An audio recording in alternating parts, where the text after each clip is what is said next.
This is here the updated Toyota Yaris Cross. It is actually the most sold Toyota in Europe. In 2023, over 200,000 pieces were sold. Why is it? Why is it so popular in Europe actually? And by the way, my father-in-law has one of this, the pre-facelift one. So maybe at the end of the review, I can tell him, get the updated one, or is it not that important? We'll find out. Everything for you. Thomas Nadegefühl in 4K, full screen, full length. Let's go. The GR Sport, this is a special sporty line, the one I have right here, together with the grey, yeah, fitting cloth color as well. And the GR Sport here has this honeycomb design in the sporty racing style. So yeah, makes it a little bit spiced up, so to speak. Headlamps, you can also get optional matrix LED for the Yaris Cross.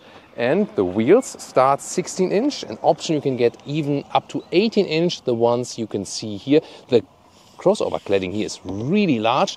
And the length is it's really small, actually 4 meters 18 or 165 inches. But how much space will we have in the interior, we'll find out soon. Here in the GR Sport, together with the grey, I think it's a very cool design. Daring, but not too daring. That's at least my take. What do you think? Also important, what are the major upgrades now? First of all, NVH, noise, vibration, harshness.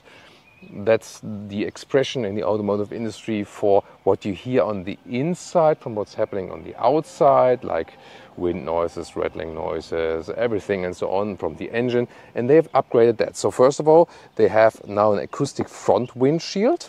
That's the first big upgrade. Then they have thicker side windows. That's the second biggest upgrade. And some other smaller improvements. And I'm really looking forward if I notice that while driving. Also, the engine is supposed to be better insulated from the interior cabin. So this will all make the car and the drive a little bit more silent. At the same time, you get more power. Under the hood, you have a 1.5 liter 3-cylinder hybrid. There we go, no gas struts, so we put it right here. This is it, and either 116 horsepower or now also a version with 130 horsepower, that's new. 10.7 seconds is the acceleration figure for the front wheel drive, and you also can get optional electric all-wheel drive, so you have an electric mode at the rear axle then. That is then half a second slower than the front wheel drive version. However, this front wheel drive version in comparison to the predecessor is a second quicker than in the overall acceleration figure. So this will help you especially like when overtaking, also like this mid-range, acceleration thing, especially for overtaking on the motorway and some. This is also something that Toyota says they have fixed now or made it a little bit quicker. That's a little bit more comfortable for you to drive it because yes, obviously they are not the most powerful and sporty engines in the world, but they at least tried to make it a little bit better. The overall hybrid drivetrain has also been updated, so probably we will also get a little bit better mileage. In the shade here, you can better see the shape of the vehicle. That's awesome, right? And also here, the rear light strip. I think it looks really cool. It has like an inbuilt rear wing, but then you can see the light signature when it's on. It's just outside, but not inside. A little bit deceiving, isn't it? Then the GR Sport has this massive, it's like a small SUV, and it's like a huge diffuser sports car style. Look at that with the honeycomb structure. Wow. 170 kilometers now is, by the way, the top speed for this one. And you get the GR Sport badge. And the big question is, of course, what does fit in the trunk? 400 liters. We have 320 actually for the all-wheel drive model because you lose a little bit, because of the all-wheel drive system. And this is a very interesting splitter here. But first of all, the measurements quickly. This is 1 meter or 40 inches in width. And this is here 80 centimeters or 31 inches in length. Not too bad indeed. And this here then the split here. You can do it like this underneath if you want to store it like this. Or you can also put the whole thing out. That would also be possible. And yeah, they are not too heavy actually, so yeah, why not? Unusual, but why not? Underneath could be also used for a full spare tire if you like that. And the way you put that one in, then you have not such a high loading still, or maybe you could put something underneath and so on. This cover here has pro and con. On the one hand, you see it's like wobbly, and what about the quality? But then actually one of you told me, and I'm also constantly learning by the comments, for example. That's why I spend so much time of my daily time with reading your comments. That's really true. because I just love to keep like the interaction and all, yeah, actually also learn, because there's sometimes like some good ideas, and because someone of you said, yeah, this might look weird and wobbly, but then again, when you put something underneath, it's flexible, it's not hard, so something higher can still fit in there without this being pushed up too much, and it also holds the luggage underneath tight. So that is the pro thing about that. And then I can also reach over, since it's quite flexible, like this, and I can also fold the seats 1/3, 2/3, but you can see here, this only folds flat when I put the front seats in the front, like this, then they fold down, and then I can put them back again. You have to do it with some vehicles like this, put them back again, that's fine, yeah, just a little bit more work. Key fob looks like this, GR badge here on the side. This 30 here is just the number of the vehicle on this event, it's not there for the customer actually, but also looks racing style, right? Then door closing sound. Yeah, I really love it from the exterior, but that's obviously something that Toyota is not paying attention to at all. Maybe if they watch a little bit more Autogefühl, then they would also advise the engineers to upgrade the door closing sound, right? So best greetings to Japan. This one here, by the way, is built both in Japan and also in France. In France and for the European market, huge plant. I heard it's even the most produced car model in France at the moment, not from one of the French manufacturers. That's also, but I mean, like, considering they build like over 200,000 per year, that's really reasonable. Wow. Then inside of the doors, it's structured somewhat, but hard pack. Oh, yeah, it's really hard pack. And then here also, this is like a fabric covering, but it's not soft underneath. It's hard underneath, but at least a fabric covering. Then like this whole thing where you have the handle like hidden in a way. Kind of, yeah, weird design, honestly, a little bit, isn't it? Door pocket also not covered at all from the inside, but nice GR entry badge, and also the GR Sport badge at the floor mats, so that's cool. And also then here in this trim, GR Sport steering wheel, some red contrast stitches, real buttons at the steering wheel to control everything. That's also cool. Right side, for example, also for the cruise control. And one of my favorite seats here, they are pretty cool. So here in the GR Sport you get microfiber, and the red shines through from the background. That's pretty neat, right? GR Sport badge is also embossed right here. And let's take a seat, see how comfortable they are, because again, it's a small SUV, but then you think European roads, sometimes it's narrow and traffic is increasing and so on. But at the same time, as a tall person, you have good seating comfort here. That's lovely. I really like that. And yeah, when you look at the cockpit and so on, and this GR Sport trim, I understand why my father-in-law actually picked this one, also in the GR Sport trim, because you sit down and you immediately feel like, oh wow, it's like I get in a good mood. I like that. I want to drive it. It's just fun in a way. That's cool. I was so serious when I said, oh, it's just fun. Let me repeat it. It's just fun. That was more nicer, right? Sorry, I'm German. Then here, 189, 6'2", still have some headroom left. Yeah, I'm on the joke side today. Michelle is laughing all the time behind the camera. I also have to be serious a little bit. And yeah, I would say we take a look at the cockpit now, Michelle. Maybe walk around. All right, now I'll use the force to open the door for Michelle. And the cockpit perspective, really cleaned up overall, I would say. This is here so much soft touch also on the dashboard here in the structure. Also here, it's not entirely hard. Glove box is also dampened. Yeah, I like that. Well done, Toyota. Remember, this is also a sister model to the Lexus LBX, by the way. And what we see here, especially in the GR Sport trim, is maybe not worse at all. Upgrades here, especially for the infotainment and the instruments.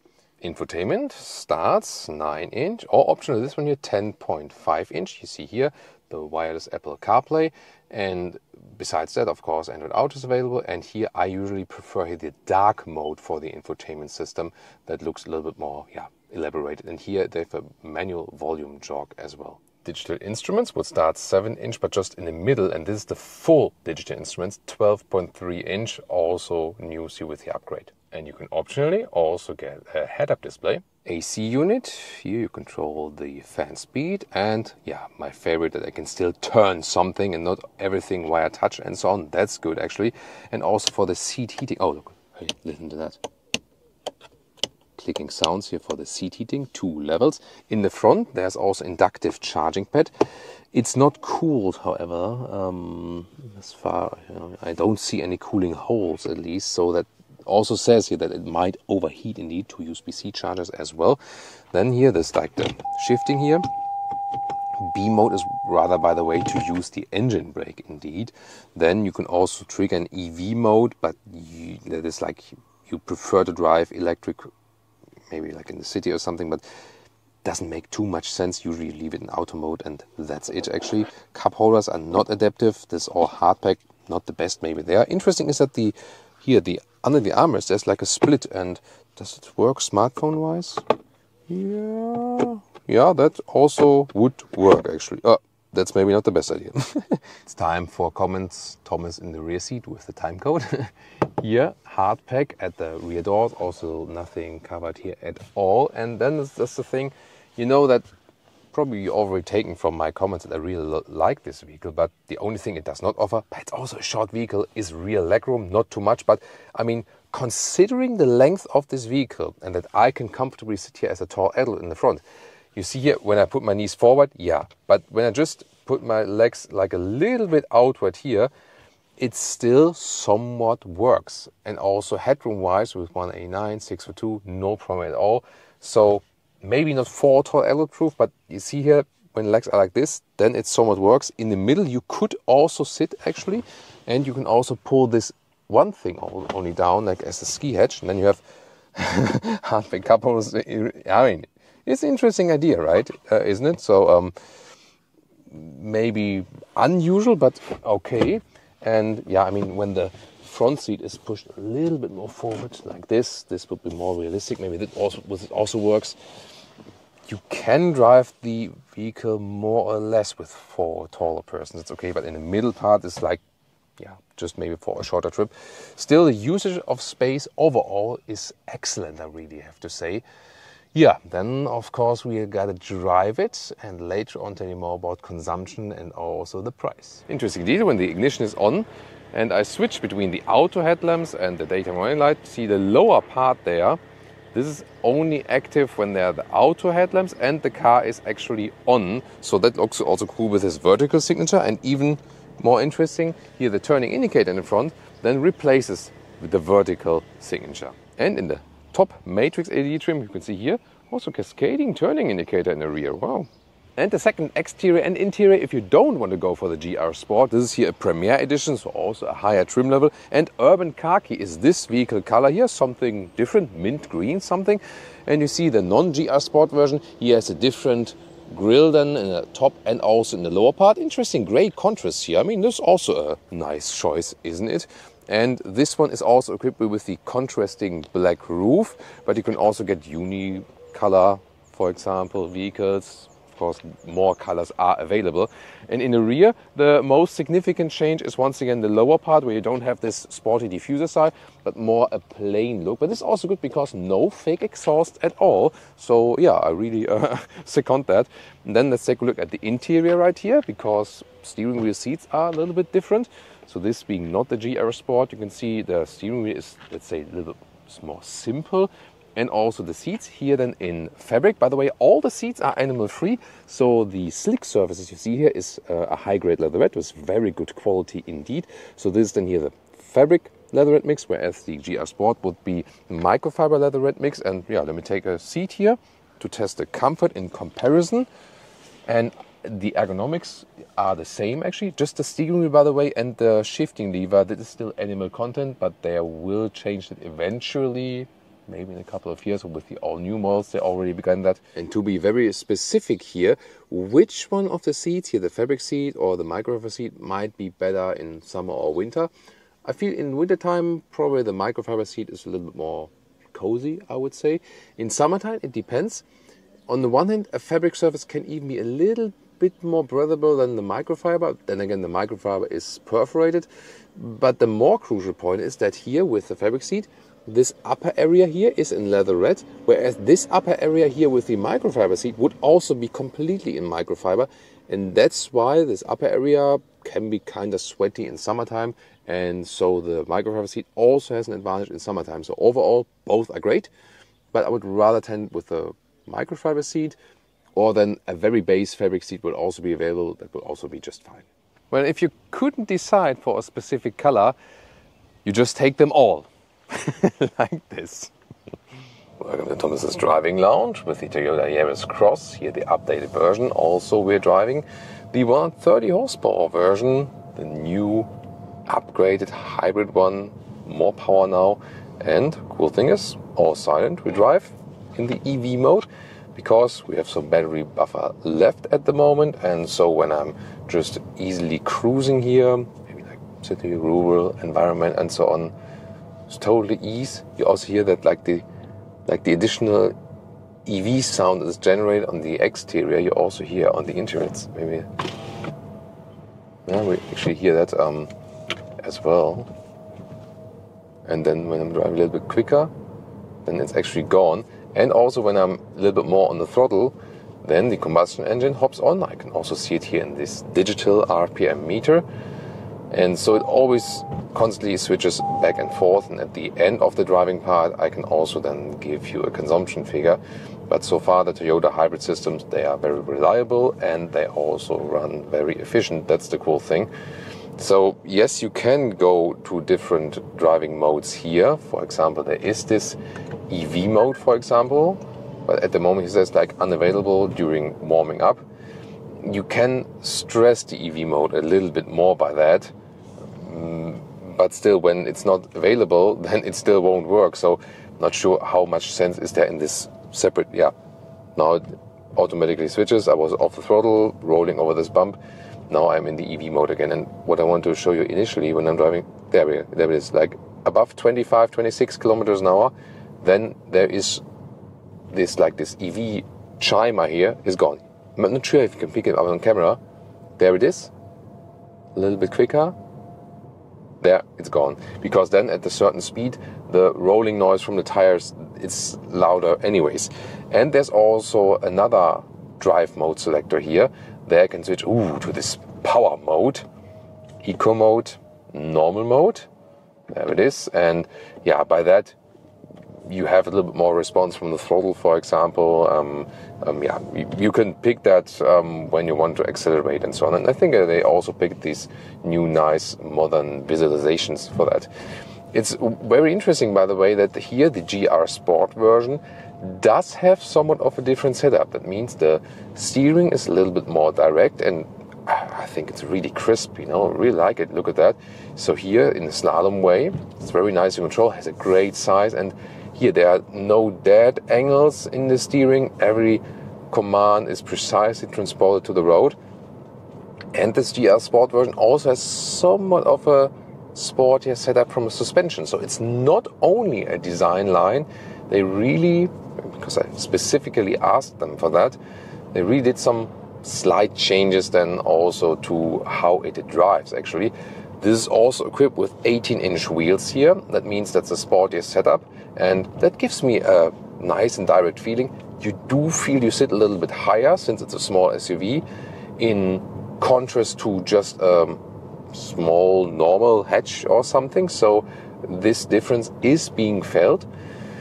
However, when I'm driving over some bumps here and so on, it's not that I would have like, it's like the urban khaki, the other launch color. So there it is. So at the same time, I don't feel like a huge difference that it would be like too sporty or too stiff or something. Let's do an acceleration right here. So from 0, and let's also put in the power mode, and let's see, 10.7 seconds. It says, not sure, I won't reach 100 here, but let's just see how it goes. Let's go.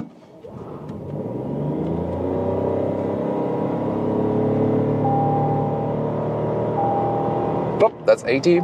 It's enough for now. It's actually quite good, and yeah, definitely more powerful than before. And they actually really worked that over the whole, RPM curve and so on. You always have more power available, also while overtaking and so on. That's actually quite nice. Here now a little bit bumpier.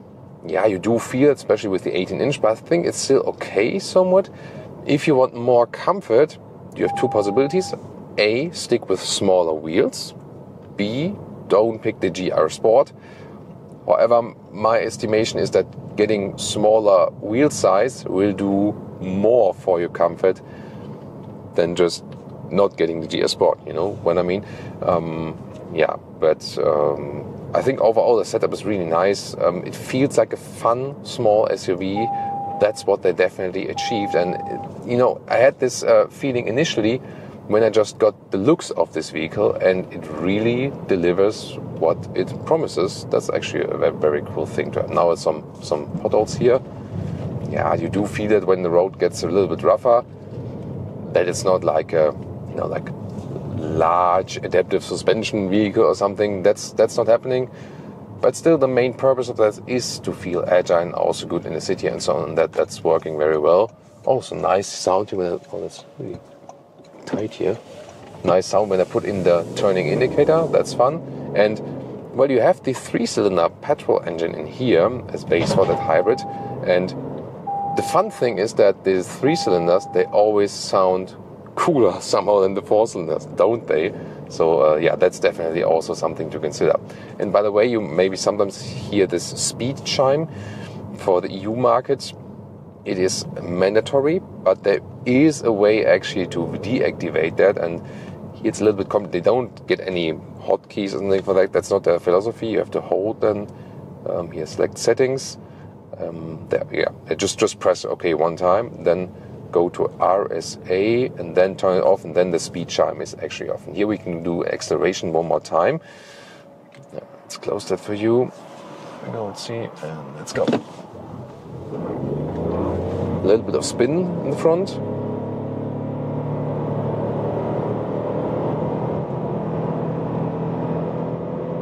Oh, that's 100 kilometers an hour. So, yeah, I mean, decently enough, definitely. Yeah, a little bit of wheel spin right there, but that's totally fine. You see, it was still very well to control also, even when we were accelerating out of this corner. And now some motorway driving. We once again switch to the power mode. I will delay the getting onto the motorway here a little bit, that we can start directly here from a certain speed. And this will be 40 to 120 kilometers an hour. Let's go. That we can rescore 40, like very, very slightly uphill. Let's go.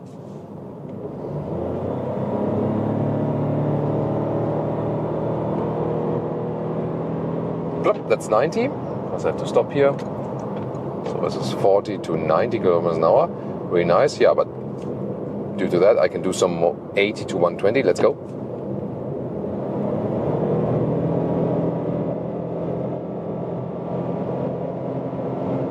That was 80 to 115. Also had to cancel that for safety reasons. But yeah, it is not the sportiest vehicle, of course. But considering now, definitely quicker than before, so I like the power upgrade. Good to have the 130 horsepower. I would definitely go for this version here. Below 100 kilometers an hour, below 60 miles an hour, it's also okay from the wind noise. But when you drive a little bit quicker, like here now at 110 kilometers an hour, something like that, like 65 miles an hour or something, then the wind noise is picking up, not necessarily from the mirrors, but here from the B pillar actually. So yes, they have some new insulation measures, and they help that it's better than before. Still, I have to say, at 120 kilometers an hour, like 65, 70 miles an hour, not ideal. So I had so much fun driving. It's a little bit calmer, sportier, great city driving, great hybrid drivetrain. But then again, yeah, as for the noise insulation, it's not the ideal thing if you drive motorway high speed. That's the one catch it has. But yeah, you just have to know that actually. This is like the racetrack Mallorca. We have always, we've been driving there a couple of times. We have a couple of reviews with the racetrack here in Mallorca as well. Nice track. So here now lane change. That's awesome. You know, like that. Wow. Like the driving characteristic, how it handles is awesome. It's really awesome. Blind spot monitor is also, by the way, in the side mirrors, and here on the right side, I feel I'd rather drive 100 kilometers an hour with this car. So here on the right side, right thumb, I activate the cruise control, and let's see how smooth it also reacts. Oh, I set it to 120, now it accelerated to 120 again, so now again, there we go. So here, active lane keeping is also active now, more standard assistance systems now. This is also inside the upgrade, and here, motorway is slightly bent to the right, and you see here, very smooth. Oh, does it work with touch or with, let's see, no capacitive. So yeah, the steering needs some movement that still knows you're there. So it's still level 2, but I feel this is very good as for the, see, there's no hectic movements and so on. So very satisfied with that. And not sure if one of the cameras does pick up the blind spot monitor. It appears in the side mirror. And then when I hit the turning indicator, I get an additional flashing of that blind spot monitor. So I like that they put more standard from the assistance systems, and they also work in a very flawless way. Yeah, my most favorite feature is really like the seats here, also great for tall people, and every lane change is so much fun. So I'm surprised how great and agile this car is handling. The only catch is the wind noise at higher speeds. Even though they did these insulation measures, they could not achieve it, that it's really very silent on the motorway. That's not happening yet. And I could do the lane change all day. And the other thing, the catch for tall persons, so here my right knee, it does work, but it's kind of narrow between the steering and the middle console. It directly fits in, but that's about it. So these are the only two catches. Other than that, here for a small SUV here, it's really so much fun in driving, and yeah, I really like it as a small car choice overall. Hybrid drivetrain, of course. One of the big things here is always, what about the consumption? But before we talk about consumption and final conclusion and so on, we will quickly drive here the non-GR Sport model, because Toyota said, as you maybe remember, that the steering and the suspension is a little bit different with the GR Sport model. And yeah, let's just try to find out if that is any different actually. So, of course, the base feeling is more or less the same. We also have 18-inch wheels mounted here, so we can very well compare. And let's see then how it turns out when I'm running over these speed bumps, for example, and when the road is a little bit uneven and so on. Steering wheel feels a little bit different because it doesn't have the perforation. And then here, yeah, maybe slightly different indeed. It's a little bit like when, these, let's see if it also changes in the driving mode.